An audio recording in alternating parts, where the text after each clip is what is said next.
ओम नमो भगवते वासुदेवाय। स्वागत है आप सभी का बरगदेश्वर महादेव मंदिर उन्नाव के इस दिव्य YouTube चैनल पर। आज हम सुनने जा रहे हैं ब्रह्मपुराण का अद्भुत प्रसंग। ज्येष्ठ पूर्णिमा को श्री कृष्ण, बलराम और सुभद्रा के स्नान का उत्सव तथा उनके दर्शन का महात्म्य।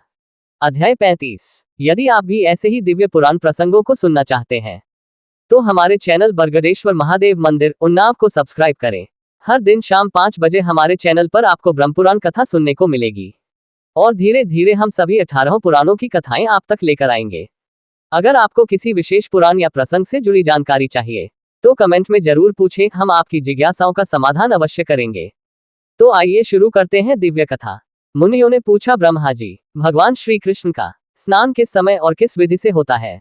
विधिज्ञों में श्रेष्ठ, हमें उसकी विधि बताइए। ब्रह्मा जी बोले, मुनियों, श्री कृष्ण, बलराम और सुभद्रा का स्नान परम पुण्यमय और सब पापों का नाशक है। मैं उसकी विधि आदि का वर्णन करता हूँ, सुनो। ज्येष्ठ मास में पूर्णिमा को ज्येष्ठा नक्षत्र आने पर वहां हर समय श्रीहरि का स्नान होता है। वहां सर्वतीर्थ में कूप है जो अत्यंत निर्मल और पवित्र माना गया है। उक्त पूर्णिमा को उसमें भगवती गंगा प्रत्यक्ष रूप से प्रकट होती है। अतः ज्येष्ठ की पूर्णिमा को सुवर्णमय कलशों से श्री कृष्ण, बलभद्र और सुभद्रा के स्नान के लिए उस कूप से जल निकाला जाता है। इसके लिए एक सुंदर मंच बनवाकर उसे पताका आदि से अलंकृत किया जाता है। वह सुदृढ़ और सुखपूर्वक चलने योग्य बना होता है। वस्त्र और फूलों से उसे सजाया जाता है। वह खूब विस्तृत होता है और धूप से सुवासित किया जाता है। उस पर श्री कृष्ण और बलराम को स्नान कराने के लिए श्वेत वस्त्र बिछाया जाता है। उसे सजाने के लिए मोती के हार लटकाए जाते हैं। भांति भांति के वाद्यों की ध्वनि होती रहती है। उस मंच पर एक ओर भगवान श्री कृष्ण और दूसरी ओर भगवान बलराम विराजते रहते हैं। बीच में सुभद्रा देवी को पधराकर जय जयकार और मंगल घोष के साथ स्नान कराया जाता है। उस समय ब्राह्मण, क्षत्रिय, वैश्य, शूद्र तथा अन्य जाति के लाखों स्त्री पुरुष उन्हें घेरे रहते हैं। गृहस्थ, स्नातक, सन्यासी और ब्रह्मचारी सभी मंच पर विराजमान भगवान श्री कृष्ण और बलराम को लान कराते हैं। पूर्वी संपूर्ण होई अपने पुष्पचित्रित जलों पृथक पृथक खान कराते हैं। फिर शंख, भेरी, पस और घंटा आदि वाद्यों को तुमुल ध्वनि के साथ जयकार, वीणार तथा वेणुवाद का महान शब्द समुद्र को गर्जना के समान जान पड़ता है। उस समय मुनिलोग वेद पाठ और मंत्रोच्चारण करते हैं। सामगांव के साथ भांति भौतिकी स्तुतियों के पुण्यमय शब्द होते रहते हैं। यति, खातक, गृहस्थ और ब्रह्मचारी खान के समय बड़ी प्रसन्नता के साथ का स्तवन करते हैं। श्री कृष्ण और बलराम के ऊपर रक्त दंडविभूषित चंवर डुलाए जाते हैं। आकाश में यक्ष, विद्याधर, सिद्धक, किन्नर, अप्सराएं, देव, गंधर्व, चारण, आदित्य, वसु, रुद्र, साध्यक, विश्वेदेव, मरुदन, लोकपाल तथा अन्य लोग भी भगवान पुरुषोत्तम की स्तुति करते हैं। देवदेवेश्वर, पुराण पुरुषोत्तम, आपको नमस्कार है। जगतपालक भगवान जगन्नाथ, आप सृष्टि, स्थिति और संहार करने वाले हैं। जो त्रिभुवन को धारण करने वाले, ब्राह्मण भक्त, मोक्ष के कारणभूत और समस्त मनोवांछित फलों के दाता हैं, उन भगवान को हम प्रणाम करते हैं। इस प्रकार आकाश में खड़े हुए देवता श्री कृष्ण, महाबली बलराम तथा सुभद्रा देवी की स्तुति करते, गंधर्व गाते और अप्सराएं नृत्य करती हैं। देवताओं के बाजे बजते और शीतल वायु चलती है। उस समय आकाश में उमड़े हुए मेघ पुष्प मिश्रित जल की वर्षा करते हैं। मुनि, सिद्ध और चारण जय जयकार करते हैं। तत्पश्चात देवतागण मंगल सामग्रियों के साथ विधि और मंत्रयुक्त अभिषेकोपयोगी द्रव्य लेकर भगवान का अभिषेक करते हैं।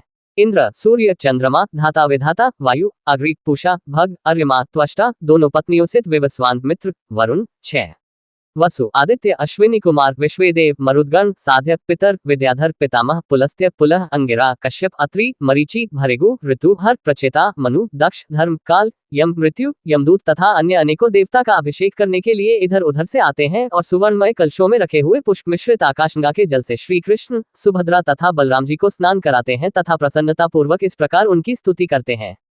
संपूर्ण लोकों का पालन करने वाले जगन्नाथ, आपकी जय हो, जय हो। आप भक्तों के रक्षक तथा शरणागत वत्सल हैं।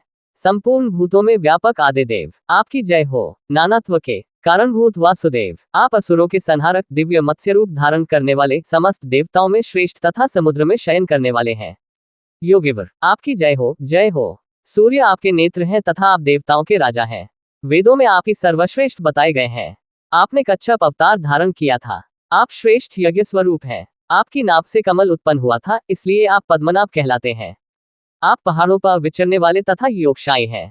आपकी जय हो, जय हो। महान वेग धारण करने वाले विश्वमूर्ते, चक्रधर, भूतनाथ, धरणीधर, शेषशयन, आपकी जय हो, जय हो। आप पीतांबरधारी, चंद्रमा के समान कांतिमान, योग में वास करने वाले, अग्निमुख, धर्म के आवास स्थान, गुणों के भंडार, लक्ष्मी के निवास स्थान और सुभद्रा के दर्शन और गरुड़ वाहन है। आपकी जय हो, जय हो। आप आनंद निकेतन, धर्मध्वज, पृथ्वी के आश्रय स्थान और दुर्बोध चरित्र वाले हैं। योगी पुरुष ही आपको जान पाते हैं। आप यज्ञों में निवास करने वाले तथा वेदों के वेद्य हैं। शांति प्रदान करने वाले और योगियों के ध्येय हैं। आपकी जय हो, जय हो। आप ही सबका पालन पोषण करते हैं। ज्ञान आपका स्वरूप है। आप लक्ष्मी निधि हैं। भाव भक्ति से ही आपका ज्ञान होना संभव है। मुक्ति आपके हाथ में है। आपका शरीर निर्मल है। आप सत्वगुण के अधिष्ठान, समस्त गुणों से समृद्धिशाली, यज्ञकर्ता, निर्गुण तथा मोक्ष प्रदान करने वाले हैं। भूमंडल को शरण देने वाले परमेश्वर, आपकी जय हो, जय हो। आप दिव्य कांति से संपन्न, समस्त लोकों को शरण देने वाले, भगवती लक्ष्मी से संयुक्त, कमल के से नेत्रों वाले, सृष्टिकारक योगयुक्त, अलसी के फूल की भांति श्याम अंगों वाले, समुद्र के भीतर शयन करने वाले, लक्ष्मी रूपी कमल के भ्रम तथा भक्तों के अधीन रहने वाले हैं। लोककांत, आपकी जय हो, जय हो। आप परम शांत, परम सारभूत, चक्र धारण करने वाले, सर्पों के साथ न रहने वाले, नीलवस्त्रधारी, शांतिकारक, मोक्षदायक, डर तथा समस्त पापों को दूर करने वाले हैं। आपकी जय हो, जय हो। बलराम जी के छोटे भाई जगदीश्वर श्री कृष्ण, आपकी जय हो। पद्मपत्र के समान नेत्रों वाले न तथा इच्छानुसार फल देने वाले प्रभु, आपकी जय ने हो। चक्र और गदा धारण करने वाले नारायण, आपका वक्षः स्थल वनमाला से आच्छादित है। आपकी जय हो। लक्ष्मीकांत विष्णु, आपको नमस्कार। इस प्रकार श्री कृष्ण, बलराम और सुभद्रा का स्तवन, दर्शन और वंदन करके देवता लोग अपने अपने स्थान को चले जाते हैं। उस समय जो मनुष्य मंच पर विराजमान पुरुषोत्तम श्री कृष्ण, बलभद्र और सुभद्रा का दर्शन करते हैं, वे अविनाशी पद को प्राप्त होते हैं। सहस्र गोदान, विधिवत भूमिदान, अर्घ्य और आतिथ्य पूर्वक अन्नदान, विधिवत वृक्षोत्सर्ग, ग्रीष्मकाल में जलदान, चांद्रायण व्रत के अनुष्ठान तथा शास्त्रोक्त विधि से 1 मास तक उपवास करने से जो फल होता है, वही मंच पर विराजमान श्री कृष्ण का दर्शन करने से मिल जाता है। अथवा अधिक कहने की क्या आवश्यकता, संपूर्ण तीर्थों में व्रत और दान का जो फल बतलाया गया है, वह मंचस्थ श्री कृष्ण, सुभद्रा और बलराम का दर्शन करने मात्र से प्राप्त हो जाता है। अतः स्त्री हो या पुरुष, सबको उस समय पुरुषोत्तम का दर्शन करना चाहिए। इससे सब तीर्थों में स्नान आदि करने का फल मिलता है। भगवान के स्नान किए हुए शेष जल को अपने शरीर पर छिड़कना चाहिए। इससे पुत्र की इच्छा करने वाली स्त्री को पुत्र की प्राप्ति होती है। सुख चाहने वाली को सौभाग्य मिलता है। रोगारित नारी रोग से मुक्त हो जाती है और धन की अभिलाषा रखने वाली स्त्री को धन मिलता है। अतः भगवान श्री कृष्ण के स्नानावशेष जल को अपने अंगों पर छिड़कना चाहिए। वह संपूर्ण अभिलषित वस्तुओं को देने वाला है। जो स्नान के पश्चात दक्षिणाभिमुख जाते हुए भगवान श्री कृष्ण का दर्शन करते हैं, वे निश्चय ही ब्रह्महत्या आदि पापों से मुक्त हो जाते हैं। शास्त्रों में पृथ्वी की 3 परिक्रमा करने का जो फल बताया गया है, वही दक्षिणाभिमुख यात्रा करते हुए श्री कृष्ण का दर्शन करने से प्राप्त होता है। अधिक क्या कहा जाए, वेद, शास्त्र, पुराण, महाभारत तथा समस्त धर्मशास्त्रों में पुण्यकर्म का जो कुछ भी फल बताया गया है, वह सब सुभद्रा के साथ दक्षिणाभिमुख यात्रा करने वाले भगवान श्री कृष्ण और बलराम का दर्शन करने मात्र से मिल जाता है।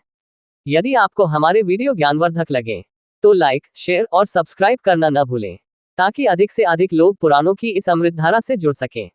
अगर ये जानकारी पसंद आए हो तो हमारे चैनल बरगदेश्वर महादेव मंदिर उन्नाव को लाइक, शेयर और सब्सक्राइब करना न भूलें। फिर मिलेंगे नई जानकारी के साथ।